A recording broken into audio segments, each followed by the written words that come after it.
finalmente decidimos dejar de dar vergüenza y sí corro y trato de hacer actividad física por una cuestión de salud y los invito a todos a hacerlo. Muy bien. Estoy puesta.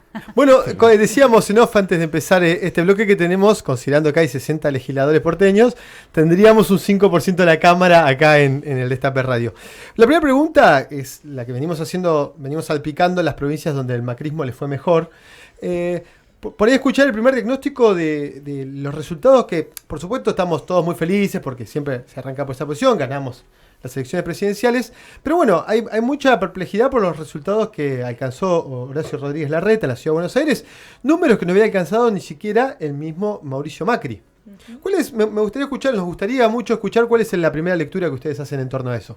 Sí, lo primero, por ahí contar algunas cosas que no podemos dejar de decir y que no son para nada menores. La elección en la ciudad del Frente de Todos, Todas y Todes aportó 700.000 votos a la elección nacional para la votación de Alberto Fernández, que no es para nada menor, ¿no? Fue un aporte más que sustancial a la elección nacional. También hicimos una muy buena elección, es la primera vez que ganamos, por ejemplo, la presidencia de 2 comunas, la Comuna 4 y la Comuna 8, lo cual es algo en lo que vamos a trabajar fuertemente en estos años. Y claro que queda un desafío muy fuerte, como vos decís, a Larreta le fue bien en esta elección, pero es cierto que, por ejemplo, tienen hoy menos legisladores que los que tenían antes en la legislatura porteña, así que ahí tendremos una tarea interesante para trabajar junto a Maru, a Claudio y al resto de los compañeros y compañeras. ¿Siguen con mayoría automática de ellos? Sí, no tienen la mayoría grabada, ellos pasaron a tener a 37, que es menos de lo 40. que tenían, exactamente. Sí, yo creo que también hay que pensar que a nivel nacional ellos también sacaron el 40, ¿no? O tal vez sea ahora cuando se sigan contando sea menos. Sí. Y como es demasiado de acuerdo al daño tremendo que han hecho a nuestra sociedad, ¿no? Claro. Pero evidentemente hay un sector al cual no le hemos podido llegar, hay un sector al cual ellos de alguna forma se sienten muy representados con esta dirigencia. Históricamente hubo un sector importante que de alguna manera se opuso siempre a las diferentes medidas y acciones que tomó, llamémosle, el campo nacional y popular. Así que está dentro de una lógica. Ha sido una muy buena elección del Frente de Todos. Empieza un camino muy diferente. Ojalá podamos hacerle creer a la gente y que nos dé la posibilidad, ¿no?, de gobernar 4 años, ¿no? Dentro de 4 años, que nos dé la posibilidad de gobernar 4 años para poder demostrar también cómo podemos llegar a gobernar y hacer esta ciudad más justa, ¿no?, más igualitaria y, de alguna forma, este proyecto político ya lleva 12 años y que va a tener 16, darle un fin. El proyecto político de Cambiemos en Ciudad de Buenos Aires. Exacto. Maru. Así es. Sí, yo aportando un poco a lo que decían los compañeros, que por supuesto coincido, que hemos trabajado mucho y que se ha logrado en la Ciudad de Buenos Aires que se construye un frente bien amplio, plural, que incluye incluso actores nuevos que se sumaron a la política y que le han dado aire y que nos han dado también la posibilidad de discutir fuertemente qué implica gobernar la Ciudad de Buenos Aires, que es lo que me parece que salimos a hacer en esta campaña, ¿no?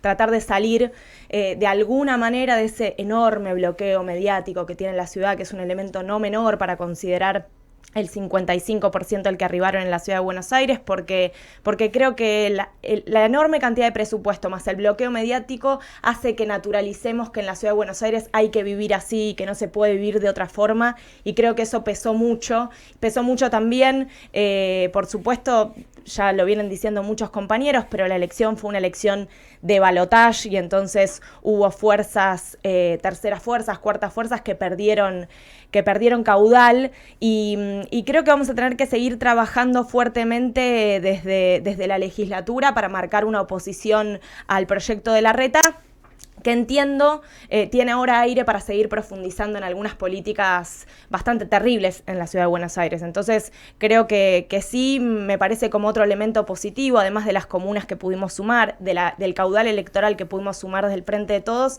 la cantidad de legisladores y de legisladoras que vamos a estar en la legislatura tratando de hacerle frente a un gobierno que va a venir por todo, me parece, ¿no? Porque ese gran caudal de militancia y esa consolidación de la derecha que significó las movilizaciones que tuvieron incluso en nuestro territorio desde las PASO a esta parte, van a tener su caudal de gestión en la ciudad, en nuestra ciudad. Y eso va a ser seguramente que tengan y que vayan a profundizar algunas de las políticas más crudas que llevó adelante la gestión de la Ciudad de Buenos Aires en el último tiempo, y ahí estaremos. O sea, adelantás más un escenario de mayor agresión hacia los sectores populares. A ver, sin duda que no es lo mismo para los ciudadanos de esta ciudad cuando hay pérdida de poder adquisitivo, y ya vimos escenarios en donde el gobierno nacional le dio poder adquisitivo a los vecinos de la Ciudad de Buenos Aires, y eso hizo que se invisibilicen las políticas crudas que tiene la ciudad para con sus vecinos.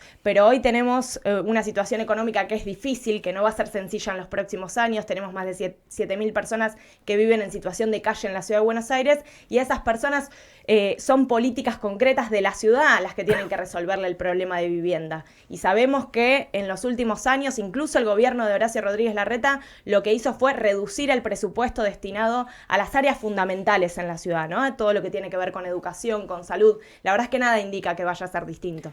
Bien marcaron recién que el Frente entra a conformar un bloque bastante interesante, por lo menos en la legislatura a partir de ahora, y vienen marcando esto de la necesidad de trabajar para revertir la situación. ¿Cuál es la agenda que van a llevar adelante desde el Frente? O sea, ¿o cuál serían los primeros puntos a atacar como legisladores de la ciudad? Me parece, a ver, hay un inmenso abanico de cuestiones que va a haber que trabajar, y además teniendo en cuenta que vamos a tener desde la legislatura que hacerle frente a un ejecutivo porteño que, como bien decía Maru, va evidentemente a seguir ajustando en esas áreas que consideramos que son fundamentales. Yo creo que desde la legislatura nosotros podemos hacerle frente a la situación, por ejemplo, dramática que atraviesan las escuelas de la ciudad. Maru hablaba justamente del presupuesto para educación, que sabemos que se va a discutir en la legislatura porteña, de la misma manera que el año pasado se discutieron la las distintas reformas que la comunidad educativa repudió, y que la legislatura va a tener que trabajar, de la misma manera que tendrá que trabajar en las cuestiones de la salud pública de la ciudad, de la misma manera que habrá que discutir cómo se recicla y cómo se trata el tema de los residuos en la ciudad, que sabemos que está cada vez más fuerte en la agenda. La discusión que se dio en torno al proyecto de Larreta para quemar basura, que sabemos que es urgente frenarlo, tendrá que tener su lugar de discusión en gran medida en la legislatura, y así sistemáticamente con cada uno de los temas, empezando seguro por el presupuesto que se trata cada año y siguiendo específicamente por cada una de las áreas que sabemos que será una forma de hacerle contrapeso a un ejecutivo que, como bien dice Maru, irá en contra de estas prioridades que nosotros entendemos que tendría que tener la ciudad. Era un riesgo, me acuerdo, entrevistas que he tenido de pasado con muchos referentes, en algún momento con Juan Cabandier. Juan me decía, estoy citando entrevistas de hace 2 o 4 años, que me decía, bueno, lo que pasa, dice, yo le cuestionaba en una entrevista a Juan determinados acuerdos que en algún momento el Frente para la Victoria, en aquel entonces, había tenido con el oficialismo. Y Juan me decía, pasa que nosotros tenemos un problema, que al ser tan mayoritario el macrismo, hay situaciones donde te obliga a acordar con ellos porque si no, igual lo van a hacer. Citaba el ejemplo de la policía metropolitana. Dice, tenían mayoría para sacarlo. ¿Qué querés que hagamos? ¿Cómo resolvemos esta situación si ellos tienen mayoría? ¿No hay un riesgo que en esta, si bien no tiene mayoría grabada, pero tiene muchísimos legisladores, un presupuesto infernal, una coalición de medios que lo acompaña, un sentido común de gruesos sectores sociales que acompañan al macrismo? ¿No hay un riesgo que de vuelta o la posición de la legislatura quede impotente, quede pintada, o que se vean obligados a trabajar en algunos proyectos con el oficialismo? Bueno, la verdad que va a haber situaciones que por más que ellos tengan el poder que tengan, nosotros nos vamos a oponer, aunque nos toque perder. Es decir, creo que la gran mayoría de los que vamos a entrar por este frente va a tener esa actitud. No me veo a muchos compañeros negociando de otra manera diferentes situaciones. Tal vez suene muy lírico, pero bueno, sinceramente lo pienso así.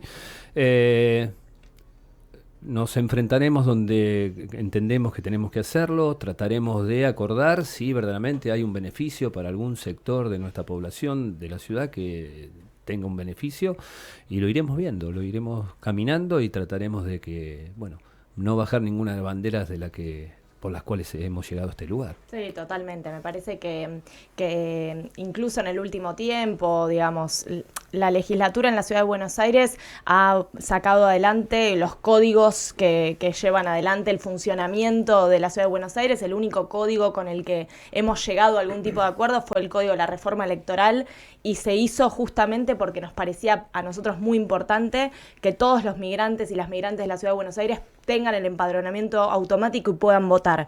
Y así me parece que vamos a trabajar. Siempre que se pueda llegar a algún acuerdo que implique ampliación de derechos, lo vamos a hacer. Sabemos que son el menor cantidad de casos de las leyes que impulsan quienes gobiernan la Ciudad de Buenos Aires, pero me parece que no llegamos ahí para hacer ningún tipo de acuerdo espurio en contra de los intereses de las mayorías de la Ciudad de Buenos Aires. Y creo además que la tarea legislativa se tiene que combinar fuertemente con una tarea de presencia en las calles, en cada uno de los conflictos y en cada uno de los espacios de construcción que tiene la Ciudad de Buenos Aires, ¿no? Porque si la fuerza opositora que gane la Ciudad de Buenos Aires esperamos que salga de la legislatura, eso no va a suceder, ¿no? Claro. La legislatura tiene que ser un elemento, un engranaje de acompañamiento. Un engranaje de acompañamiento de una fuerza que a mí me gusta poner el ejemplo de Axel en la provincia de Buenos Aires, ¿no? Y el otro día Axel lo decía. En esta elección ganó la política y ganó también un candidato que al día 2 estaba haciendo campaña en las calles después de haber perdido la elección nacional y después de haber sido ministro de Economía de la Nación. Yo creo que sin duda el alto porcentaje que sacó Axel en la provincia de Buenos Aires tiene que ver con haber recorrido, con haber transitado, con haber conocido, con hacerse cargo de cada uno de los problemas, de las angustias y de las situaciones que vivían y que afrontan los bonaerenses. Creo que en la Ciudad de Buenos Aires hay que replicar un esquema similar. Hay que salir a la calle, hay que estar en cada uno de los conflictos que tiene esta ciudad. Yo agrego también, suscribo a lo que decían Maru y Clau, pero que además la legislatura en alguna medida tiene que servir, y creo que viene sirviendo como un canal de visibilización, ¿no? Si Horacio Rodríguez Larreta pretende convertir a la legislatura en una escribanía, bueno, nuestra tarea es que eso no sea así, que de alguna manera cada una de las discusiones... Sí, digamos, de alguna manera por lo menos que se sepa lo que pasa adentro, ¿no? A ver, hay discusiones que si fuese por él las sacaría, digamos, por debajo de la mesa, como fue lo de la quema de basura, como fue la ley de Unicaba, y ahí hubo un grupo de legisladores y legisladoras que decidieron visibilizar eso que se estaba discutiendo, y me parece que nuestra tarea tiene mucho que ver con eso. A ver, se votó una ley en la legislatura para ampliar en 80.000 parquímetros los que hoy existen en la ciudad, y si no fuese por esos legisladores y legisladoras de la oposición, eso no sale a ningún lado, y es importante que por más que lo terminen aprobando, los ciudadanos y ciudadanas de la ciudad sepan qué es lo que se está discutiendo, y ahí me parece que hay un rol muy importante de la oposición. Sí, con respecto a Unicaba se desplegó un nivel de resistencia social totalmente infernal. Y a propósito de sujeto estudiantil, le voy a contar una viñeta que vivimos el domingo en los festejos, que por ahí ustedes me pueden ayudar a pensarla, o ayudarnos a pensarla. Bueno, vieron lo que fueron los festejos en Chacarita. En mi caso personal, desde donde yo estacioné el auto hasta el festejo me tuve que tomar un taxi, porque eran como 20 cuadras, bueno, una cosa infernal. Después, muchos terminamos en Simona, que es hay un bar ahí a la vuelta de Vórtice, todo ese esquema. Y vi muchos chicos, muchas chicas, muy chicos, digamos, sub-20, digamos, algunos 15, 16 años. Y me preguntaba, ¿qué representará para ellos el Frente de Todos? ¿Qué piensan ustedes? Yo creo que, bueno, lo vemos también en Ofe, ¿no? En Ofelia, que es nuestra candidata y que tiene 19 años. Lo cuento porque Pedro lo contó. Ofelia llegó haciendo mosh arriba de un larrequismo. Exacto. Yo creo que sin duda para esa generación la incorporación de compañeras a la legislatura y a la política desde espacios de representación también es muy importante. Creo que lo venimos charlando con Lu y lo charlamos con las compañeras que somos más jóvenes, no tan jóvenes como esos que vos mencionás, pero que somos distintas generaciones de juventud que integran la lista, ¿no? Que de alguna manera nosotras nos sumamos a la política y a la militancia enamoradas de un proyecto político que nos llamó y que nos convocó, y creo que a esa generación que estaba en el colegio secundario cuando llegó Macri, digamos, y que pudieron visibilizar un proyecto de odio después de ser parte y transitando quizás toda su etapa biológica con un gobierno que amplió derechos, que los invitaba a seguir pensando su futuro, a proyectarse, a seguir estudiando, ¿no? A ser parte y a tomar la herramienta política como una herramienta de participación. Creo que a esa generación, la desaparición de Santiago Maldonado, la votación por la legalización del aborto en las calles como una de las primeras instancias en donde se sumaron a participar, que yo creo que es un un momento en la participación de esa generación de los jóvenes que los pone de frente a la participación política, ¿no? Ante un gobierno y ante 4 años que intentaron imponer la idea del no participes, del que la política no era una herramienta, del hecho de estar viendo el poroteo de ver cuántos diputados votaban a favor o en contra, fue una forma de salir a la calle sabiendo que se necesitaban ocupar esos lugares de representación. Claro. Totalmente. A ver, yo rompo la hegemonía juvenil de esta mesa. Es más, No. después me explican qué es mosh, porque no lo sé. ¿Viste los recitales cuando van arriba de la gente gateando? Ahí está. Bueno. Y un larretismo es como esas vallas amarillas de la reta. Que pueblan la ciudad. Uno por cada vecino de ver, ¿no? La estadística. Yo cuando salí, vos tuviste suerte de tomar el taxi, yo tuve que irme caminando hasta mi casa, porque no había Pero vos sos un taxi. deportista, yo Bueno. no tengo testado. Este se fue a Simona, me parece que a seguir la fiesta. A mí me vino la imagen, porque era impresionante, yo caminaba con los chicos bailando, los jóvenes, mi hijo de 17 años estaba por ahí, por supuesto no funcionaban los celulares de tanta gente Claro. que había. Me vino la frase de Néstor cuando dijo que florezcan 1000 flores, abriendo los brazos, yo la tengo esa imagen, y dije, bueno, acá están las flores que florecieron, ¿no? Es decir, acá está la gente que de alguna manera en el futuro va a modificar mucho de las situaciones que hemos vivido los que ya tenemos más años, ¿no? A mí la verdad que me emocionó mucho ir caminando entre los jóvenes y ver esa imagen. Sí, yo agrego, el otro día un compañero se acordaba en una de las últimas entrevistas que dio Cristina cuando estaba dejando la presidencia y no me acuerdo qué periodista le preguntó cuál consideraba que había sido para ella el principal logro de su gobierno y ella, que creo podría haber mencionado un montón de conquistas, lo que respondió fue la incorporación de los jóvenes a la política. Y uno dice, bueno, qué responsabilidad, ¿no? Porque si entre la cantidad de conquistas que podría haber mencionado, la principal fue la incorporación de los jóvenes a la política, por lo menos hay una responsabilidad muy importante. Y me parece que eso se cristalizó en estos 4 años de gobierno de macrismo, en el que de alguna manera se puso a prueba esa politización de la juventud, que me parece que además supo responder ante, bueno, los permanentes ataques. Maru enunciaba algunos de ellos, pero el ataque a la educación pública fue sistemática, el ataque a la universidad, el recorte en becas, el recorte en los presupuestos para viandas, todas esas cuestiones realmente empujaron y visibilizaron que había una juventud organizada, decidida a vincularse con la política, y me parece que mucho debe eso haber tenido que ver con el hecho de que el proceso de Mauricio Macri haya durado solo 4 años, que es un montón, pero que son solo 4 años.